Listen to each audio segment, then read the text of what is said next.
हाल ये हुए कि ईरान अपनी जिद में कहें या अपने अस्तित्व में कहें, उसके लिए लड़ते लड़ते अमेरिका के साथ आज इस तरह मजबूर हुआ कि उसे अपनी करेंसी में से, यानी कि अगर 10,000 रुपए लिखे हुए हैं तो उसमें से 4 जीरो हटाकर उन्हें 1 रुपया बोलना शुरू कर रहा है।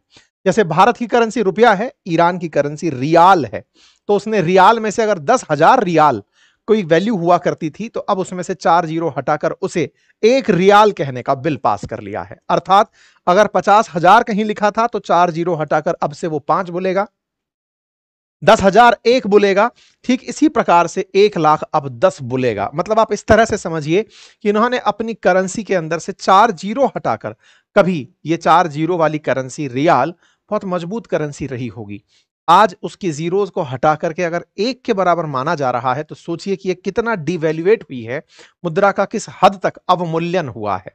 परिणाम क्या निकला कि 1 रियाल की जो वैल्यू है वो पहले जो 10,000 रुपए हुआ करती थी, 10,000 रियाल हुआ करती थी, अब वो 1 रियाल रह जाएगी। रियाल 10,000 को यहां टोमान कहा जाता है, तो टेक्निकली अब टोमान और रियाल एक हो जाएंगे, मतलब 10 रियाल जो है वो एक टोमान की तरह से ट्रीट किए जाएंगे। अभी मैं इस पूरी बात को भी आपको आगे चल के बताऊंगा। लेकिन इसी के साथ एक प्रश्न बनता है कि आज $1 के सामने भारत भी रुपये में 88 रुपया कुछ पैसा कुछ चल रहा है। हो सकता है जिस तरह से भारतीय रुपया डॉलर के सामने पिछड़ रहा है, ये भी $1 के बराबर हो सकता है, कभी 100 रुपए तक भी पहुंचे। तो ऐसे में क्या भारत को भी अपने 1 रुपए में से 2 जीरो हटाकर उसे $1 इज इक्वल्स टू 1 रुपया कर देना चाहिए? ये सवाल इसलिए क्योंकि आपके दिमाग में डॉलर और रुपया बराबर क्यों नहीं है, अगर ये बहुत बेसिक सा सवाल एग्जिस्ट करता है तो आज इस पूरे सेशन को ध्यान से सुनिएगा।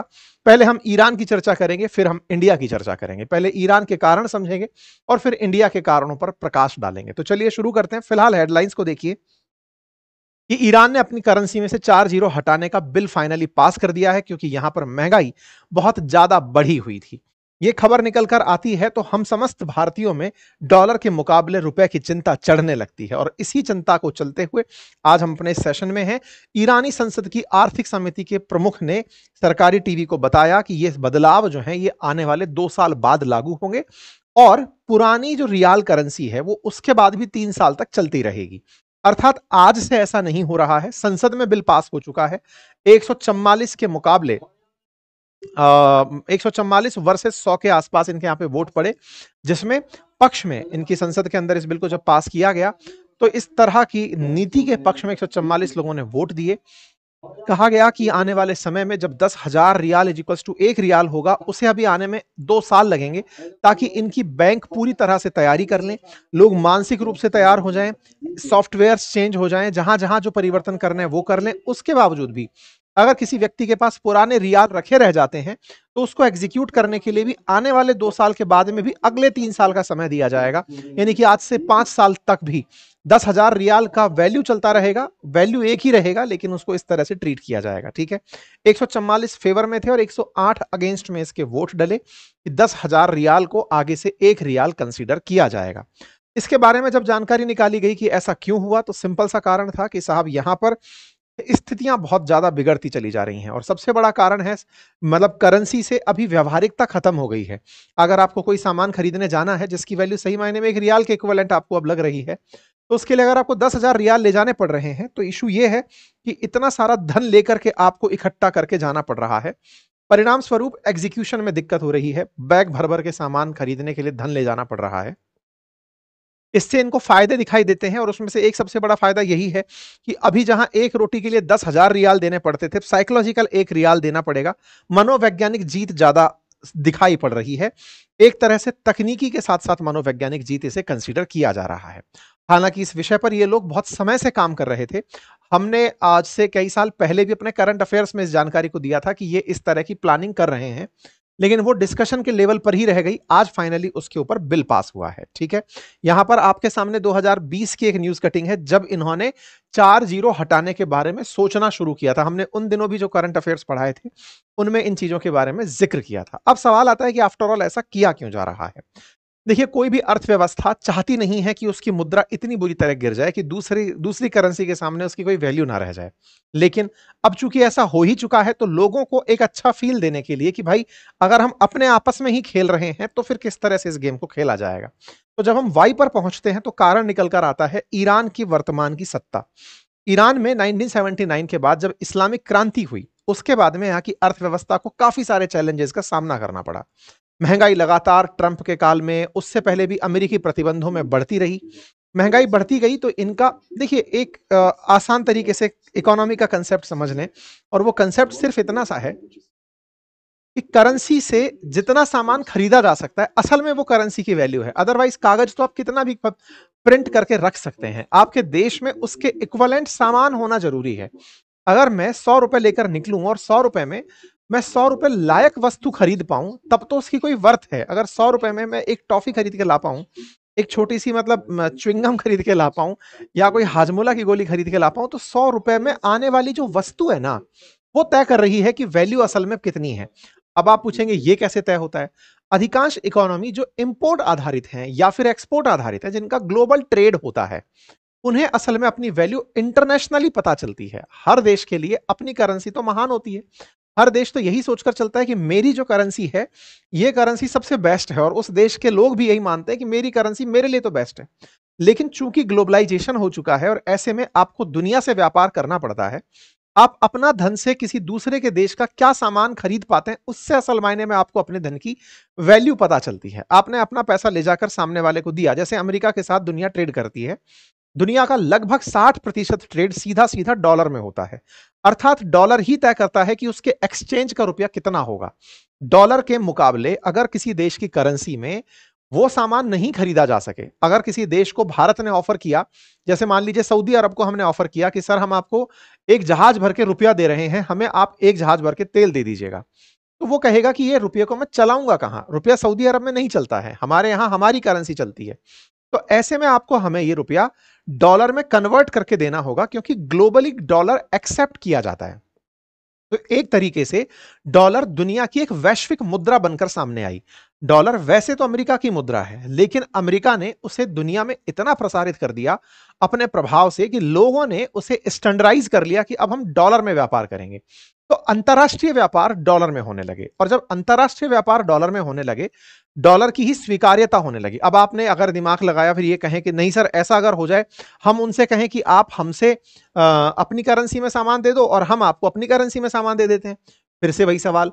आप करेंसी एक्सचेंज कर भी लें तो उससे दो बड़े सवाल पैदा होते हैं कि क्या सामने वाला देश आपसे उतना ही माल खरीदने को तैयार भी है जितना आप उससे खरीदना चाह रहे हैं? क्या व्यापार में संतुलन है? आंसर आता है नहीं। दुनिया के बहुत से देश व्यापार जिन देशों के साथ कर रहे होते हैं उनसे संतुलित नहीं रहते। आसान भाषा में समझिए, अगर भारत रूस से सामान खरीदता है तेल के रूप में, तेल खरीदता है, लेकिन रूस हमसे उतने ही धन का अपने लिए कोई सामान नहीं खरीदता, वो चाइना से खरीदता है। ठीक इसी तरह से भारत अमेरिका से व्यापार करके लगभग $40 बिलियन साल का कमाता है। हम उस धन से किसी और देश के साथ, चाहे चाइना से चाहे रशिया से, अपनी जरूरत का सामान खरीदते हैं। तो हम किसी एक व्यापार के साथ व्यापारिक मुनाफे में है, किसी देश के साथ, किसी एक के साथ व्यापारिक घाटे में है। तो व्यापारिक संतुलन दुनिया में स्थापित नहीं है। ऐसे में किसी ऐसी स्वीकार्य मुद्रा की निर्भरता बढ़ जाती है जिससे व्यापार किया जा सके, और यही स्वीकार्य मुद्रा दुनिया के लिए फिलहाल डॉलर हो रखी है। हालांकि आईएमएफ ने 5 मुद्राओं को वैश्विक रूप से स्वीकार्य मुद्रा के रूप में रिकॉग्नाइज किया हुआ है। आईएमएफ, इंटरनेशनल मॉनेटरी फंड, जो दुनिया में डेट क्राइसिस के समय मदद देता है।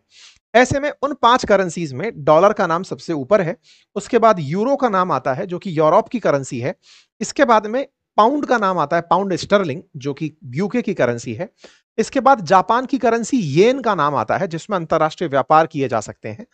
आईएमएफ रिकॉग्नाइज करता है कि आप डेट क्राइसिस में उसका यूज कर सकते हैं, क्योंकि उसने उसे एसडीआर में, स्पेशल ड्राइंग राइट्स में रखा हुआ है। और अंत में चाइना की रेन मिंबी, जिसे आप युआन कहते हैं, उसका नाम आता है। तो ये 5 करेंसी हैं जो वैश्विक रूप से स्वीकार्यता है, लेकिन किसी देश की अपनी चाहत है कि वो डॉलर में व्यापार करना चाहता है या येन में करना चाहता है। ऐसे में डॉलर की स्वीकार्यता बढ़ती चली गई, और इसी स्वीकार्यता के चलते ऐसे देश जो एक्सपोर्ट इंपोर्ट पर आधारित थे, जैसे ईरान को ही ले लें। ईरान अपनी करेंसी, अपनी जीडीपी को केवल तेल बेच करके ही बड़ा बना पाता था। उसके पास बेचने के लिए जो सबसे बड़ा संसाधन था वो तेल और गैस था। ऐसे में उसका माल खरीदने वाला कोई आ ही नहीं रहा, तो उसके यहां पर डॉलर नहीं आ रहा। जब डॉलर नहीं आ रहा तो उसकी जीडीपी नीचे बैठती जा रही है। अब ऐसे में जब आपके पास में खरीदने के लिए तो कोई माल नहीं आ रहा, लेकिन आपकी जरूरतें जस की तस बनी हुई हैं। आपकी जरूरतें जस की तस बनी है मतलब आपके लोगों को आज भी विदेशों से सामान खरीदना है, चाहे अनाज खरीदना है, चाहे फल खरीदने हैं, चाहे उन्हें विदेशी वस्तुएं खरीदनी है, फोन खरीदने हैं, कार खरीदनी है, तमाम इलेक्ट्रॉनिक गैजेट्स खरीदने हैं, तो आपके इंपोर्ट बिल तो ज्यादा हो गए, एक्सपोर्ट बिल आपके हैं ही नहीं। ऐसे में आप कर्ज में चलते चले गए। कर्ज में चलते चले गए से मतलब आपने दुनिया से लोन लिया और लोन लेकर अपना देश चलाना शुरू किया। जब अपना देश लोन पर चलना शुरू हुआ, आपके पास जेब खाली होने लगी।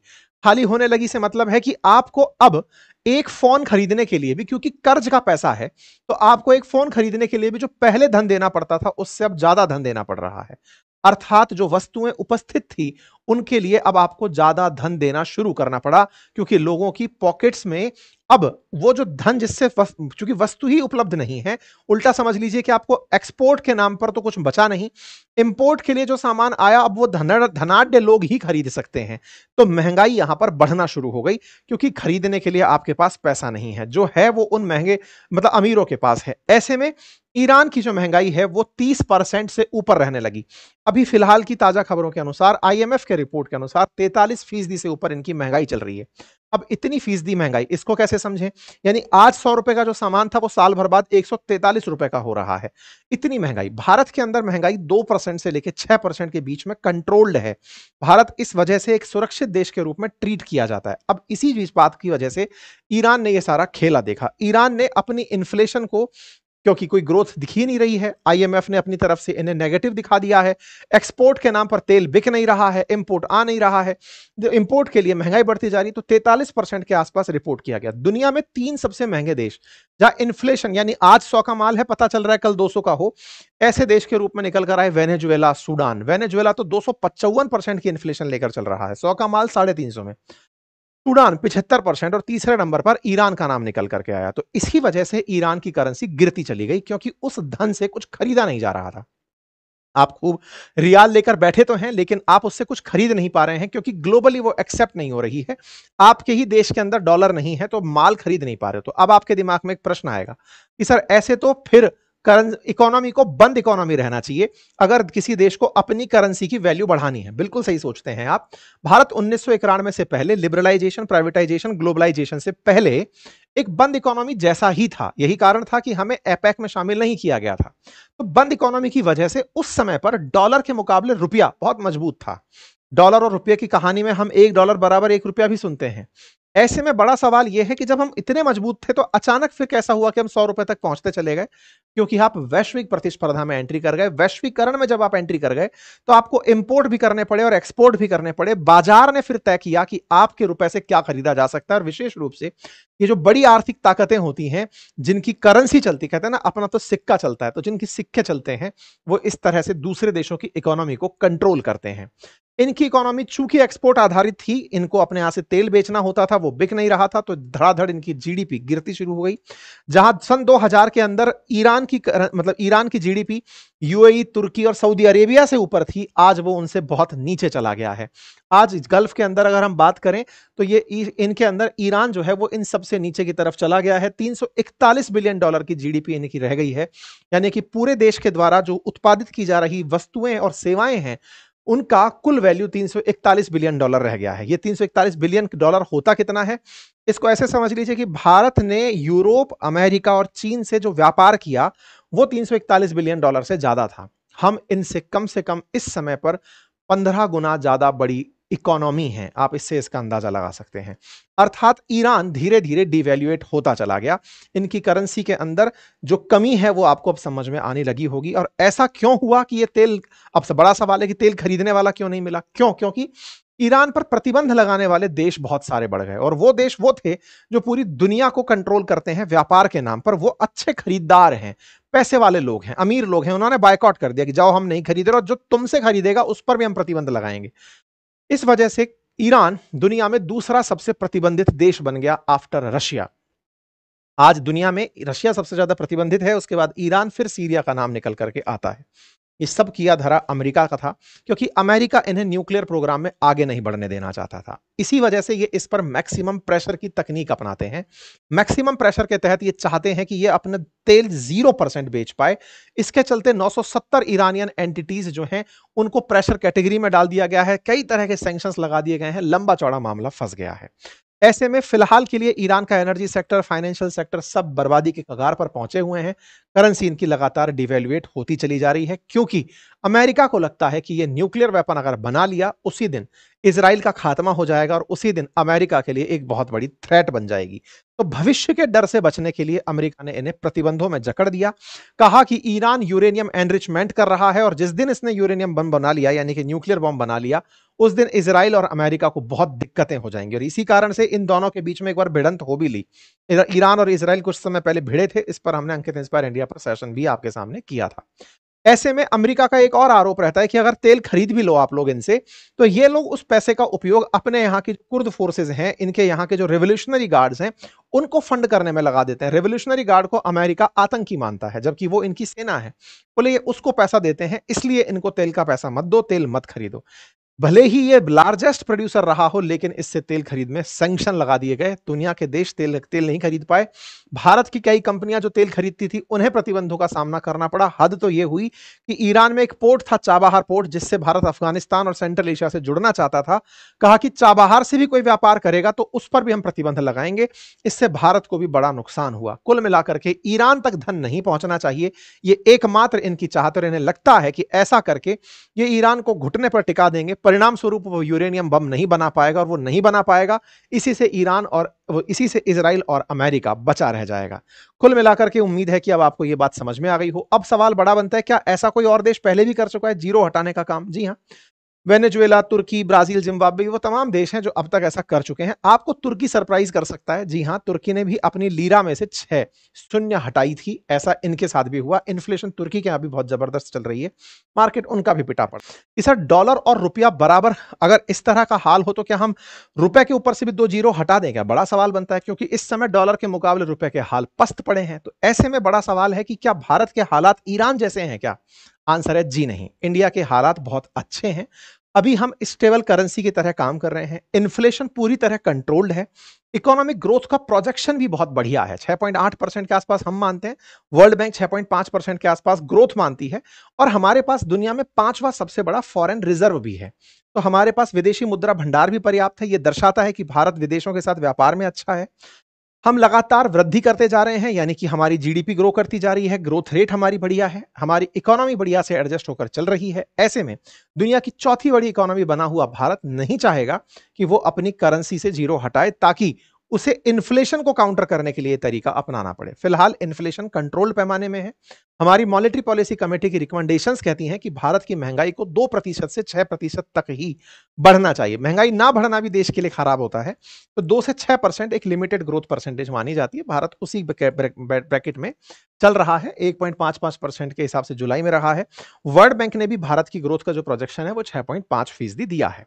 उम्मीद है आपको ये जानकारी पसंद आई होगी, और अगर ये जानकारी पसंद आई और भी इसे डिटेल में जानना चाहते हैं तो अंकित इंस्पायर इंडिया पर 7 महीने पहले 1 रुपया 1 डॉलर के बराबर क्यों नहीं पर एक विस्तार पूर्वक सेशन किया है, आप जाकर उसे भी सुन सकते हैं।